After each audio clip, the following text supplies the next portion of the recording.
Yo, what's going on, everybody? Welcome to the Phillies the Vidcast, and today I'm having a new guest come on. His name is John. He's a big baseball fan. He's a Phillies fan, and today he will be helping me recap this 5-4 loss to the New York Mets. John, if you want to introduce yourself to the Phillies fans. Hi, Luke.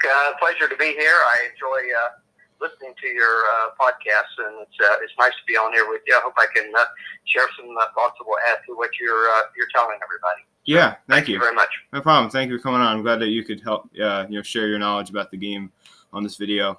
It's really helps. So, like I said, the Phillies lost 5-4 last night to the New York Mets. Zach Eflin pitched a pretty decent game, but Edwin Diaz came in and he totally blew it in the ninth inning. And JT Realmuto hit a 2-run shot off of him, his 23rd of the season. But unfortunately, our bullpen just completely imploded once again. We hit a lot of batters, and the Mets actually threw at Bryce Harper and a couple of our hitters. And we were just talking about it before we came on. I think that there needs to be some retaliation tonight, but we'll talk about that later. But definitely not a good game last night. I kind of had a bad vibe going into that later innings that we were going to blow it. And our bullpen's been overworked the past couple of games, especially in the Cincinnati series. And unfortunately, that led to our loss last night, 5-4. To the New York Mets. So let's look at the scoring summary in this one. Jeff McNeil in the bottom of the third innings had an RBI single to center. It's now 1-0 New York. And then in the bottom of the fourth inning, Conforto hit a solo home run. It's now 2-0.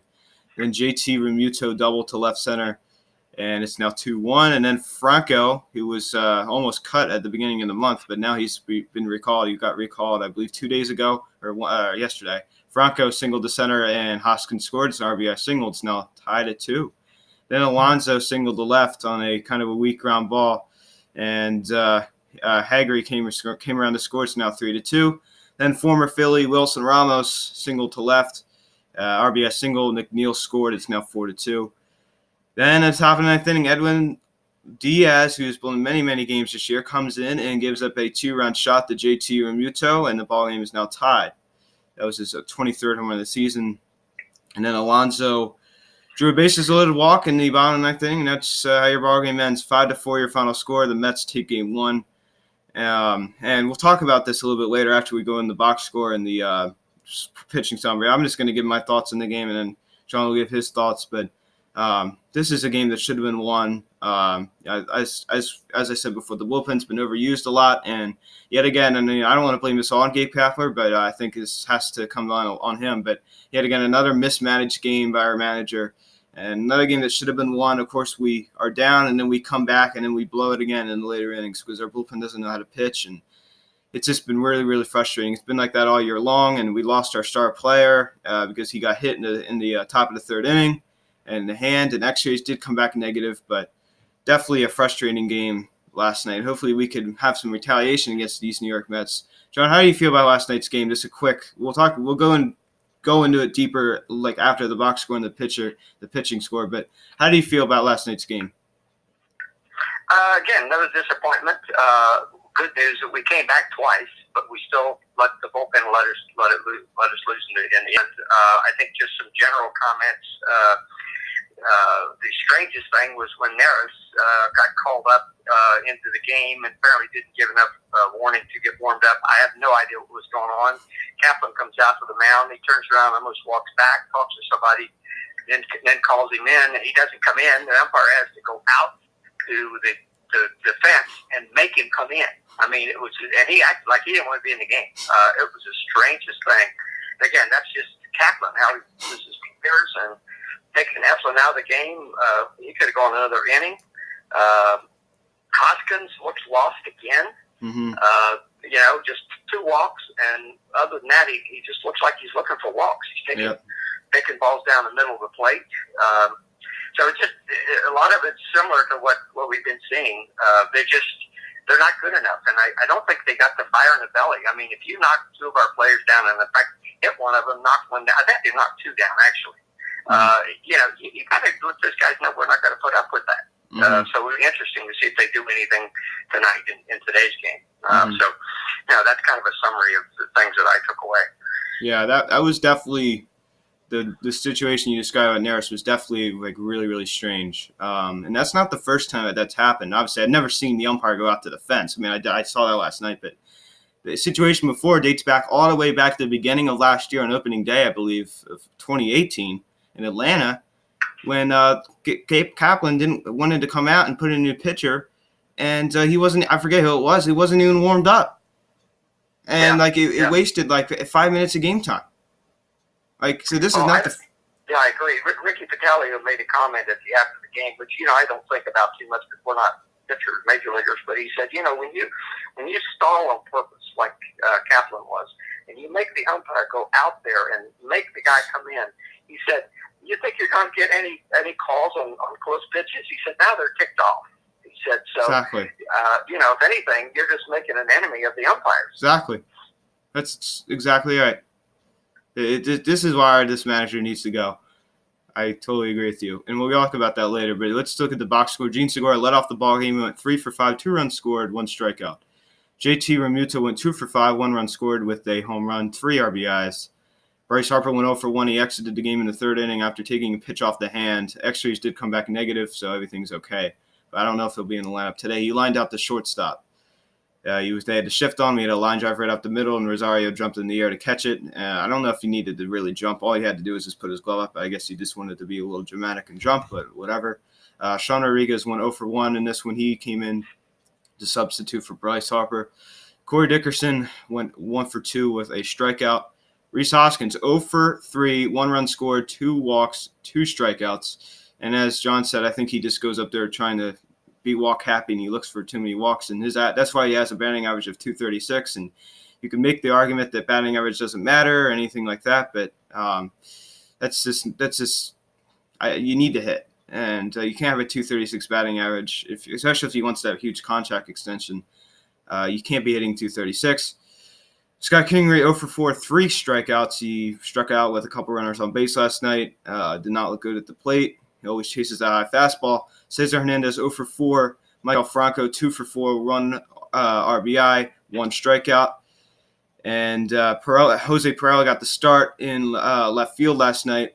He went 1 for 3, 1 walk, 1 strikeout. Zach Eflin went 0 for 2 with a strikeout. He struck out with the bases loaded, but I understand that because he's a pitcher, so pitchers aren't supposed to hit.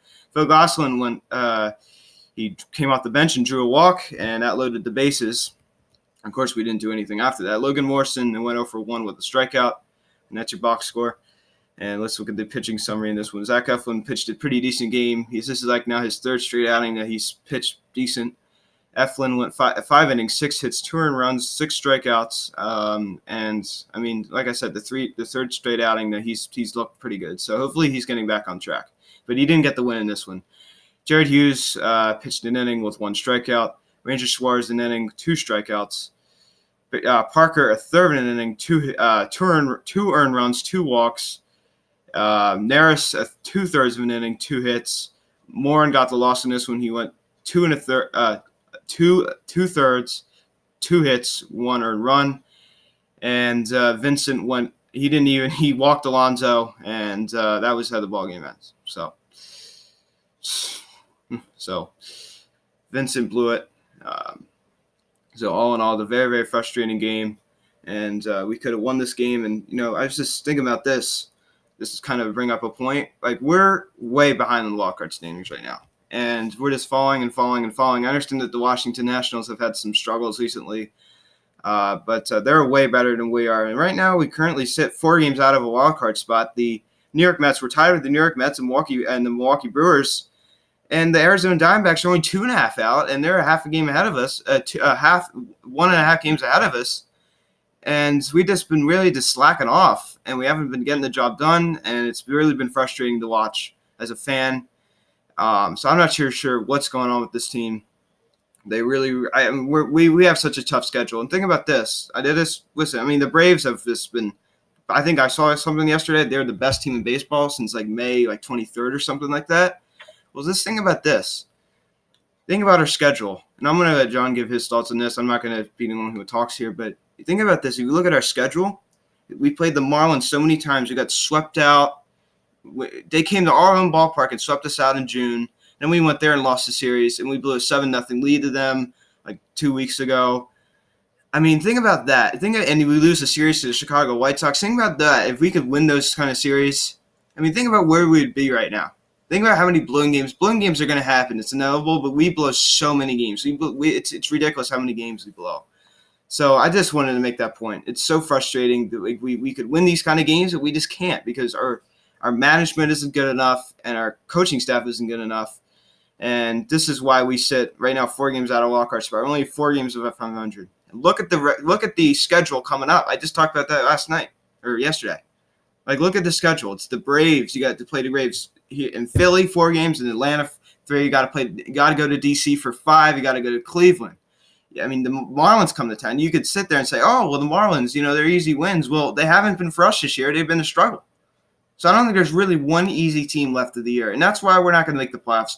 And I was just talking to him yesterday. I don't even know if we're even going to finish above 500. So now I'm going to turn over to John. And John, how do you see this end of the season turning out? Well, I think a lot of it has to do with heart. We just don't see the heart in the Phillies. I mean, you're 4.5 games out, so you're a long shot, especially when it's so crowded. You've got 4 teams that are battling it out. So you take that, 4 teams. You've got our tough schedule. It's much tougher than the other guys that are in the hunt for the wild card. Mm-hmm. And I see very little heart in our team, and I think a lot of that's the coaching. So I would say we're an absolute long shot to make it to playoffs, and I agree with you. I mean, we got a good chance of being a 500 or below team by the end of the year, and it's very, very disappointing. But maybe that's what we need, because if we sneak in the playoffs, somebody might sit there and say, well, hey, it's just a matter of time. We got our act together now. We don't need to do anything next year. If we don't get pitching, we're going to be talking next year. We're going to be sitting here talking like we are right now, because our pitching just doesn't stack up with these other teams. And that's, you can argue about our offense. It's sporadic at times, things like that. But the big Achilles heel for us is our pitching. There's no question about it. Mm-hmm. So I'm not real hopeful at this point that we're going to get in the playoffs for sure. Mm-hmm. I definitely agree with you. And you kind of, if you want to, I obviously kind of elaborated on that schedule coming up with the we got 7 games left to play the Braves. We played, obviously, said 4 in Philly, 3 in Atlanta. And, I mean, I think we got the Boston Red Sox coming to town next weekend for 2. And we got to go to Cleveland. We got to go to D.C. And then the Marlins. I mean, as I said before, the Marlins are, we think, oh, it's free wins. Well, we've not this year. I mean, they've had our number this year. So, obviously, I know you kind of elaborated on it a little bit, but can you talk about, the upcoming schedule and how you think it's going to go? Well, again, you just named off the teams that I think would be lucky to split, and most of those series we're gonna be winning 1 and losing 2, or winning 1 or 2 and they're gonna win the other. We're talking about 7 games with the Braves. You're probably looking at 5 losses and 2 wins. The Marlins, we'd be lucky to take the series with them. Boston's coming in here. They're not really that good this year, but hey, we just went up there and beat them. You think they don't want to come down here and retaliate and get us back? Right. And of course the Nationals, they play better than us, for at least the second half of the year.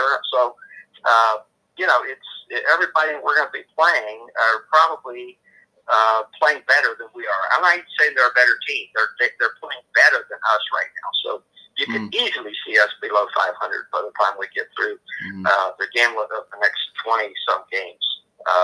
And you got guys like Hoskins that's on again. Just mention that a minute. I mean, he had about a week there where it looked like he was coming out of it. He was staying in. He wasn't bailing out. He wasn't trying to pull everything down the left field line, spraying the ball, hit a couple home runs. He's right back to where he was now. And it's just a real mind game for him. And he may not get out of this funk this year. I mean, it's going to take some work, I think, all the offseason, because I love this guy, but he is just struggling. I feel for him. Yeah. Yep. I agree with you. And I want to talk about it a little bit more. I mean, obviously about Hoskins, as Sean said, I mean, he's, fallen back into how he was a couple of weeks ago. And I believe he hit under 200 in the month of August. So that was really, really a struggle for him. Obviously, he's been a horrendous hitter since the All-Star break. And look at what he did in April. I think he had over 10 home runs in the month of April. I think he was on track for 40 45. And we thought he was going to have some monster season. Look where he is now, 236, like 27 home runs. Nowhere even close to the RBI total with Bryce Harper. Obviously, I understand the on-base percentage is good, but, I mean, you can't get walk happy. Do you agree? All right. Well, if you look at his, you just came up with all those statistics like batting average and home runs and all that. If you look at it from the All-Star break on, it is pathetic. It's pathetic. I mean, he's under 200 in batting and has probably only hit 5 or 6 home runs. I mean, he's been really, really bad. He has.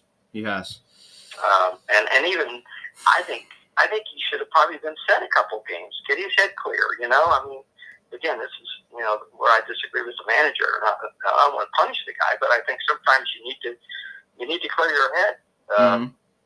The other guy, I hope they do something with is every time I see Real Muto play, I think, my God, is that guy good for a catcher? I mean, he runs, nobody can steal bases on him. He's hitting home run. I mean, he just hit. Hey, he's not going to get 35 home runs, but he's in his low 20s. He just passed his record for RBIs and home runs. If they don't lock this guy up over the winter to a longer-term contract, we're crazy because he is unbelievable. He is. Yeah, he is. And we have enough money to do it. Absolutely. You find the money to keep a guy like that. I mean, that's, he's probably been, of all the players we've had, I mean, I expect the Harper to be Harper and some of these guys, but, Real Muto, I mean, he has been so much better than I expected him to be. Yeah. Yep. And I'm shocked that anybody even tries to steal on him anymore. It's like unbelievable how he can throw those people out, and even when they get a big jump. Yeah. I mean, he's. And I give our shortstop and second baseman credit too. They really know how to put the tag on people because a lot of those are bang bang plays. And if you don't know how to put the tag on somebody, they're still going to be safe. Yeah, and he's, as you said, he's been unbelievable this year, and he's definitely not been the issue. And I mean, another narrative I want to talk about. I want to talk about Harper. I want to talk about how you think he's done this year. We'll talk about that a little bit later. I want to talk about who we should target as pitching targets in the offseason. Right now, I want to talk about, do you think, well, I'm going to give my take on this. Do you think that the Phillies manager, Gabe Kapler, will be fired in the offseason? I think so because, I mean, part of me wants to say yes, but part of me wants to say no because I know in contact and, will he pull the trigger and will he, have the guts to really fire him? I'm not too sure because, he's been praising him ever since he's gotten here, but you don't know if he's just putting up smoke screens to try to, just cover for himself. But I'm not too sure. I'm hoping that that's what's going on. I hope he doesn't really mean that from heart. But I definitely think he should be fired. I think he mismanages the bullpen. I think some fans are starting to come around more. Some fans were being too defensive for him and saying, oh, how could you hate this guy? He's not the problem, anything like that. I mean, this guy has been the problem. I mean, he doesn't know how to manage the bullpen, and he's been a total disaster this year. And I'm not a fan of Gabe Kapler. I've made that very, very clear before, of course. So I think he needs to go. His lineup decisions, I mean, he's all he does every single day. It's almost like a new lineup. How do you expect to win like that? That's what's going on at the beginning of the year. He was able to. I mean, this is part of this is not his fault because he did lose Andrew McCutchen, and that's not his fault. Okay, obviously. I mean, how can a guy tearing his ACL be Gabe Kapler's fault? But at the beginning of the year, he had the same lineup day in and day out. And that's where we were in first place for 2 months, or whatever it was. And then he started mixing up the lineup. Obviously, he couldn't really find someone to fill that void in the leadoff spot. That's why not having Kutch kills his team. And I'd really be curious to know where he would be if McCutchen, that injury never would have happened. So I did pull a little pressure on him, but still, I mean, you change the lineup every day. How do you expect to win like that? And there's people that always out there try to defend him, but I just don't like the different lineup every single day. So, John, do you think that Gabe Kapler will be suiting up next year for opening day in 2020? Well, I'll answer it in 2 ways. One is, what do I hope happens? I hope he gets fired. What do I think happens? I still think it's more than 50-50 he'll get fired. Now, I understand you've got to support the guy during the year. You can't undermine him and say, hey, if he doesn't shape up, we're going to get rid of him. You got to say, that he's okay. He's doing okay. But I mean, I'll tell you what I don't like about him. It's a variety of things. It's running the baseball team using metrics. I hate that. I see him play guys when you wonder what the heck is he thinking. How he mismanages the bullpen. How he doesn't discipline people when they don't hustle. Look how many times we've had guys lack hustle on the base, or they do stupid things on running the bases, and he doesn't punish them for it. The thing I said before, they don't have a tough mental attitude, and one of the reasons they don't is he doesn't insist on those things. The last thing is he doesn't believe in small ball.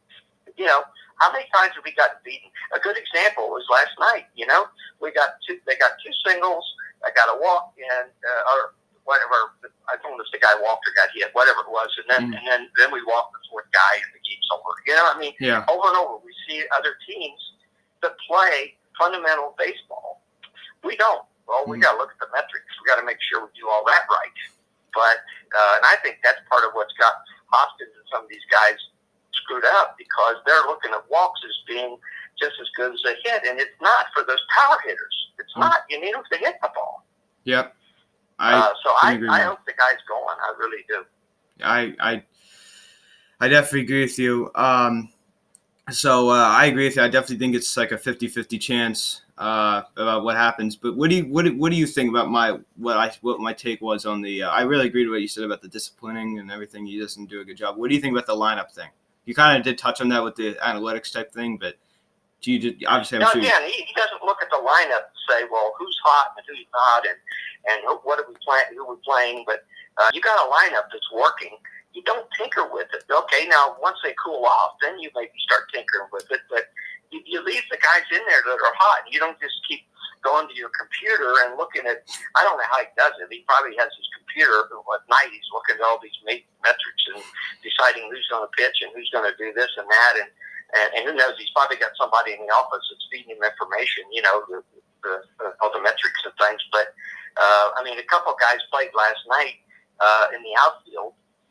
Because the metrics said that they would do well against that pitcher, things like that. Well, hey, if you've got a guy on the bench, I forgot his name, Hazley or Hazley. Hazley. He's been coming on. That young guy's getting better and better. Keep him in the lineup. He didn't even get to pinch hit last night. I don't get it. I really don't. Yep. And I think it's more than 50-50 that he will get fired. So, do you think the chances are more likely, or do you think it's less likely? More likely. I agree. I agree. Do you think that McClintock will have will have what it takes to really pull the trigger on it? Well, I hope so. But what we don't know is how much leeway, since McClintock's a young guy himself, how much leeway is he really being given by the ownership? The ownership might say, "Look, this guy's got to go." I don't know who's really pulling the strings there. How much McClintock's able to do versus the ownership, and they won't share that information with us, but he may not have a choice. Mm-hmm. So we'll see what happens. It's not looking good. So let's talk about something a little bit bright here, I guess. This might be a little bit brighter. Bryce Harper, first season in Philadelphia, obviously signed a massive 13-year deal worth $330 million, 30 home runs, 100 RBIs, 254 batting average, which isn't great. He has like 90 walks. His on-base percentage is really getting up there as well. He's on track. Obviously, he's cried with his career highs. He's going to obviously break that career high in RBIs. And kind of got off to a little bit of a hot start like the first week, and then kind of got off to a slow start overall in the month of April and May. Kind of started to pick it up in July or in June. So, obviously there's been some ups and downs for Bryce Harper this year, but I definitely don't think he's the problem. So what do you think? I say this all the time in all the video. I talk about Harper all the time. What do you think about Bryce Harper's first season in Philadelphia? I think it's more good than bad. I think we've got to be realistic that, myself personally, you see that big contract and you expect the guy to walk in the door with a Superman suit on and everything he does is going to be golden. Well, hey, he's still fairly young. He's had to move his family. He's gone through, pregnancy with his wife and now a baby. There's a lot of personal things that go on that they have to deal with, but I think just to change the scenery everything about it. The other big thing that we got to keep in mind is that one of the things that will make him better is having a guy batting behind him that they're afraid of. Well, nobody's afraid of Hoskins. So you can be very careful how you pitch to Harper because, even if you walk the guy, the next guy up is probably will take a walk too. I mean, he's not going to hit the ball. So, yeah. And that's why you try to. I would put Real Muto behind Harper. That's what I would do because that guy's going to at least hit the ball most of the time. I mean, okay, he strikes out like all of them do sometimes, but Harper, I think all in all, if you told me the statistics you're talking about and you play him out for another 20-some games. And if he got to, say, a 270 batting average, I would say, hey, he had a good first year in Philly. So I think he's a little light on the batting average. Yeah. But he's definitely improved as the year has gone on. And I like his attitude. I like his attitude with the fans. Even in Cincinnati, he was talking to that young kid behind home plate. He's just a good guy for baseball, I think. He is, yeah. Yeah, he's hustled out every play this year. I don't think I've ever seen him. He hustles. Yes. He absolutely hustles. He's not lazy. Yep. He's not lazy. That's what I don't like about Franco and Hernandez. Those guys, I mean, they take a play off every once in a while. The other day, I think it was Hernandez. Somebody could have easily had a double. Yeah, in Miami. And ends up stuck on first base. And he got and Kapler refused. Going back to Kapler, he refused to say the word punishment when he benched Hernandez. So that's not even sending the correct message to the players. But anyway, we already talked about that. So anyway, on Harper, I'm pleased with how he's progressed. And I hope he can carry this into next season now. Yeah, improve off of it. You're not going to have to have an adjustment anymore. You'll be already comfortable, settled in. I definitely agree. No, there's some pitchers. No, this is going to be our last subject for this one. For this video, obviously, I'm sure John will be coming on again. Obviously, let's talk about some pitchers. Obviously, there's a couple pitchers obviously coming off the books this year. You got, Cole Hamels. You got Tanner Roark. These are kind of smaller names, not as big. Zach Wheeler. You got the big guys, like the Madison Bumgarners of the world and Garrett Cole. I personally would not like to see the Phillies go out and sign Madison Bumgarner. I think he's really going to fall off. Garrett Cole would be awesome, but I think the Yankees, he evidently ends up in the Yankees uniform.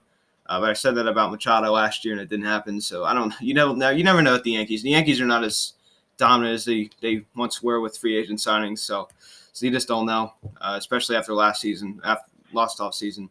Obviously since George Steinbrenner passed away, they haven't been as aggressive in free agency as they once were. Ryan Cashman's been kind of just not as aggressive. He's been kind of developing players and making better trades. So I don't know. I could be wrong, but I do think he ends up there. I think the fans would kind of just lose their minds if they didn't get him. So I think two names the Phillies did sign.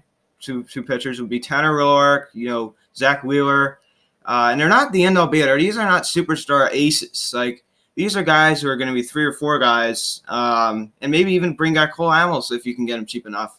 These are upgrades over Nick Pivetta, Eflin, all these, guys, you know what I'm talking about, right? And maybe pick up the option for Vargas. Like this is.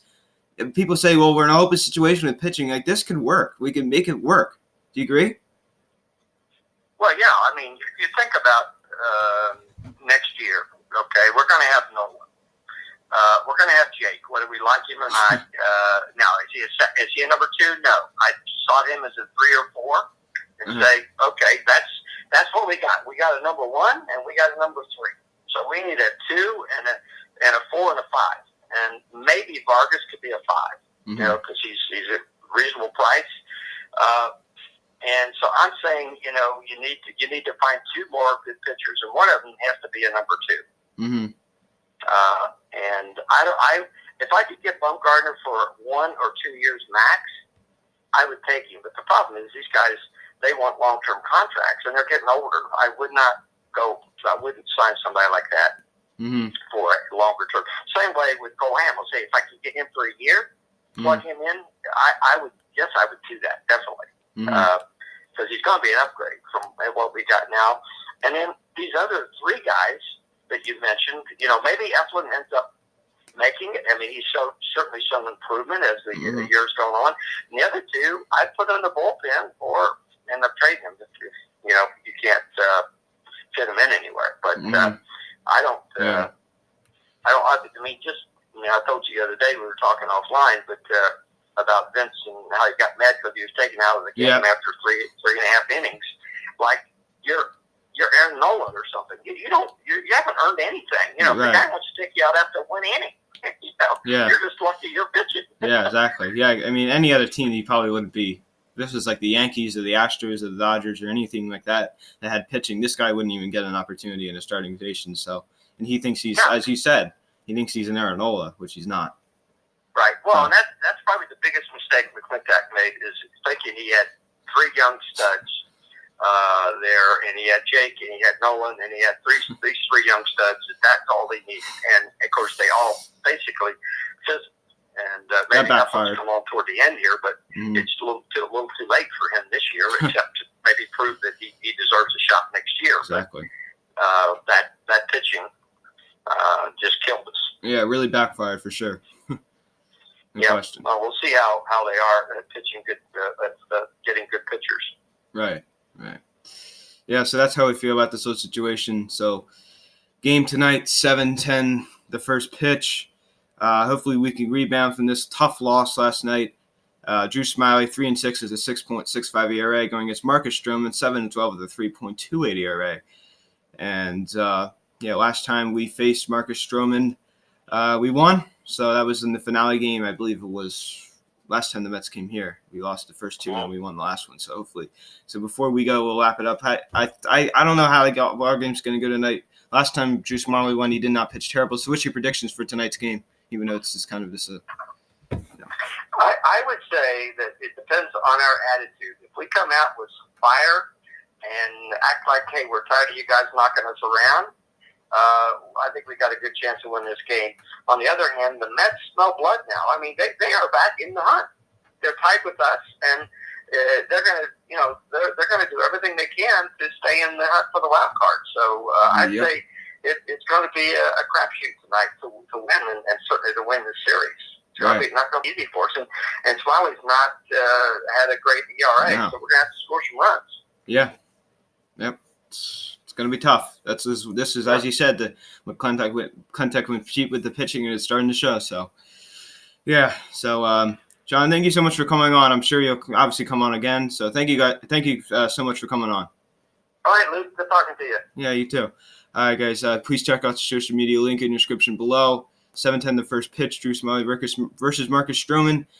Please smash the like in this video. Please tell your friends about these videos. Please subscribe if you haven't yet. Please turn on the notification bell. That way you know exactly when I'm going to upload a video. Please check out the Eagles House of Vidcast. Also, link in the description below. I just started it about 3 days ago. So I really appreciate you guys. Click the subscribe button over there as well. Turn on the notifications too. So, guys, thank you so much for watching. 7:10 the first pitch. Smyly versus Stroman. And we have 22 games left to go. So we'll see how it goes. Thank you guys so much for watching. I'm Luke, and I was joined by John, and we will talk to you later. Bye-bye.